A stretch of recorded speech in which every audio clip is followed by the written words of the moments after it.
Happy Wednesday! Ayan, nagpagupit ang ating dudong. Ayan, bumili lang tayo ng prutas sa labas. So, nandito lang yung e-bike naka-garage. Pero, tignan nyo naman tong nakapark dito sa harapan namin. Paano kami atras? See? Diba? Face to face. Yan. So, doon tayo sa likod atras. So, tara, let's go! Good evening, guys! Ayan, hindi pa tayo nagsasara. Ayan, medyo madilim na sa labas. Meron tayong order na 6 na hamburger, 6 na order, at may kasamang mga drinks. Hindi ko pa nilalagay yung gulaman, yun yung kasama niya. Hindi ko pa nilalagay kasi iniintay kong dumating para malamig pa siya pagka dumating yung magpipick up. So, ayan, nag-walking na si Dong. Ayan, kumota tayo for today's video. Ayan, nag-ilaw na yung ating solar power na ilaw. So, ayan, maya magsasara na tayo. Medyo umulan kanina, kala ko wala akong benta. Malakas yung ulan kanina, pero okay naman. So, ayan, pero okay naman, nakabenta tayo for today's video. So, ayan, maya magsasara na tayo. So, see you later, guys. Ayan, hi guys! Pagkatapos natin magtinda, ayan, kakain tayo dito. Ayan, voice over na lang natin to kasi may music. Baka tayo makopyright. Ayan, dumating na yung ating lychee soda at ang coffee jelly ni Christian. So, serve na yung food natin. Ay, dudong, Hainanese chicken, steam with gulay. Ayan, parang ganito rin yung pekinda ka. Ganyan din. Kain na, let's eat. Bon appetit! Ayan, tinikman natin yung ating lychee fruit soda. Asim! So, ayan, masayang-masaya si Dudong. Happy! Kakain na naman siya. Chicken with rice soup. Ayan, kay Christian. May mani pa, parang inuman lang lychee drinks. Ano to? Coffee jelly. Coffee jelly para kay Christian.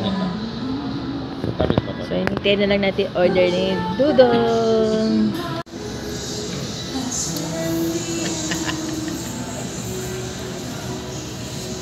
Hi guys! Good evening! Ayan. So, ayan, natapos na tayong magtinda. Medyo maganda yung ating pagtitinda for today dahil kumota na naman tayo. So, ayan na nga guys. Medyo maulan kanina pero hindi naman siya ganun kalakas. So, tamang-tama lang para ganahang lumabas yung mga tao. Ayan. Para makapagmerienda sila at makabenta tayo ng mga mga paninda nating mga pangmerienda. So ngayon, ayan, nandito tayo sa ating bedroom. Ayan, sobrang init na naman guys, kaya naka-aircon na naman kami. Ayan, lumiit na yung kuryente namin. Kaya lang, mainit na naman, so kailangan na naman natin mag-aircon kasi hindi po pwedeng mainit, baka mahirap na masalisihan tayo ng sakit na naman masalisihan tayo ng sakit ni Dong. So ayan, maglalagay na tayo ng ating skincare. Naghilamos na ako yan ng sabon, tapos maglalagay tayo ng snail collagen. Ayan, meron pa ako ditong binili na moisturizer. Ayan, Ice Age naman to. Ayan, Ice Age, Ice and Aloe.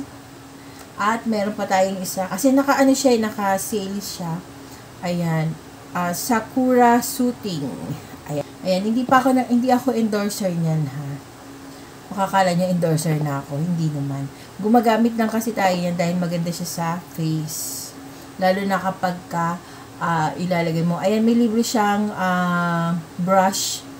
Yan, para hindi mo nahahawakan. Yan. Siya na yung mag-i-spread sa face mo. Ayan, ingat-ingat tayo guys kasi meron na namang kumakalat na mga sakit-sakit. Ayan. Yun naman, maganda lang doon sa sakit na kumakalat na yun. hindi siya airborne. Kasi kapag airborne, mas madali siyang makapanghawa ng ibang tao. Pero yung kumakalat naman ngayong monkeypox, ayan, hindi siya airborne. So, nakukuha siya through contact. Halimbawa, nahawakan mo yung hinawakan ng may sakit or nahawakan mo yung may sakit, yun, doon lang siya magkakaroon ng hawahan na magaganap. So, kung halimbawa na hindi mo siya nahawakan, ayan, wala kayong physical contact, hindi ka niya mahahawahan. Kasi, na-trace naman na ng government na kung saan nagpunta yung infected ng monkeypox na yun. So, na-trace na sila, naka-quarantine na lahat ng nakasalamuha niya. Buti na lang at medyo okay na yung infected na tao. Sino ba nanonood sa inyo ng news? Nakakabuisit yung news na yun. Makisali tayo dun sa nagvo-viral na 64 pesos na sinasabi ng NEDA na kailangan daw ng 64 pesos para daw mabuhay ang isang tao. Saan niya naman nakuha yung idea na kailangan ng 64 pesos ng isang tao para mabuhay sa isang araw? Magkano bigas ngayon? 60, 50 plus. Magkano baboy, gulay? Wala ka nang mabibiling mura ngayon. Yung mga government offices na yan, like yung NEDA, dapat sa kanila, bago sila mag-i-implement, dapat pinag-aaralan muna nilang maigi. Hindi yung implement na lang sila ng implement. Wala namang pinagbabasihan yung mga kwento-kwento nilang kutsero na yan. Diba? Nakakainis. Tapos 21 pesos, makakabili ka na raw ng pansit canton at saka ng kape. So, ayan, kung talagang makakabili nga yun, ano naman naabuti natin? Puro UTI na lang? Dahil puro pansit canton na lang kakainin natin. Minsan nakikita ko yung mga post sa FB, meron silang kanin, bumibili sila ng kanin, tapos, ang ulam nila, chichirya. Healthy ba yun? Diba parang hindi naman healthy yun? Ganon din UTI din na nga abutin mo ron kasi junk food yun Diba? Sana bago magi-implement ang NEDA, sana muna nila yun, ini-experiment muna nila kasi pinagbabasihan nila base sa SRP. Yung SRP nila sa kanila lang yun. Kapag pumunta na yun sa ibang tao, ang SRP kasi, pag halimbawa, bibili ka ng item, SRP mabibili mo.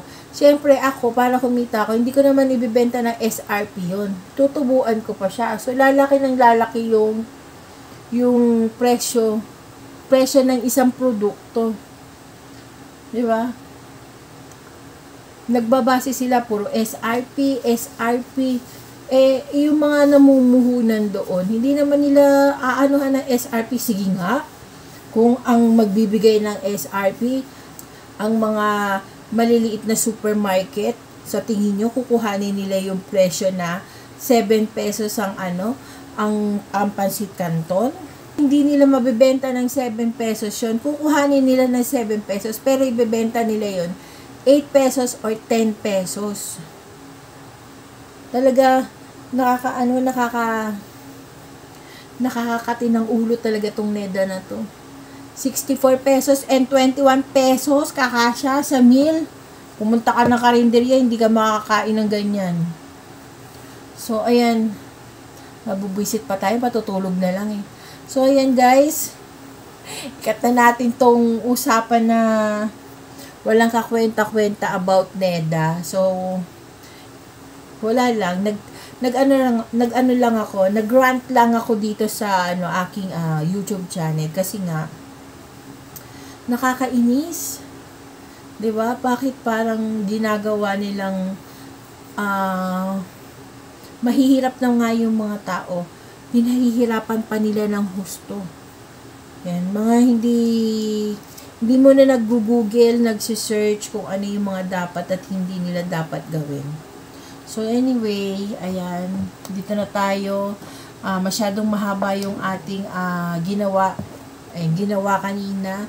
So nakapagtinda na tayo, and then ayan, nakapagpagupit na yung ating dudong kasi sa Sunday, meron kaming pupuntahang birthday. So maganda naman is bagong gupit yung ating dudong. So, ayan, nagpagupit na siya kaninang umaga. Nag-e-bike lang kami kasi sobrang mainit. Ayoko naman siyang maglakad. So, nag-e-bike kami, and then, nagluto na tayo ng ating lunch. And then, nag-dinner na tayo. Ayan, nilibre na naman tayo ng dinner ng ating Christian. So, ayan, mag-end na rin tayo ng ating vlog, guys. Thank you. Ayan, sa lahat ng sumusuporta at nagsasubscribe sa ating YouTube channel. Thank you, guys. And sana patuloy pa kayong mag-subscribe. And maraming salamat sa mga sumusuporta at susuporta sa ating channel. Thank you for watching, guys. Ayan, kung hindi ka pa nakakapag-subscribe sa aming YouTube channel, please do subscribe to our YouTube channel and hit the bell notification para lagi kang updated once na meron akong bagong upload. So hanggang sa muli, guys. See you on my next vlog.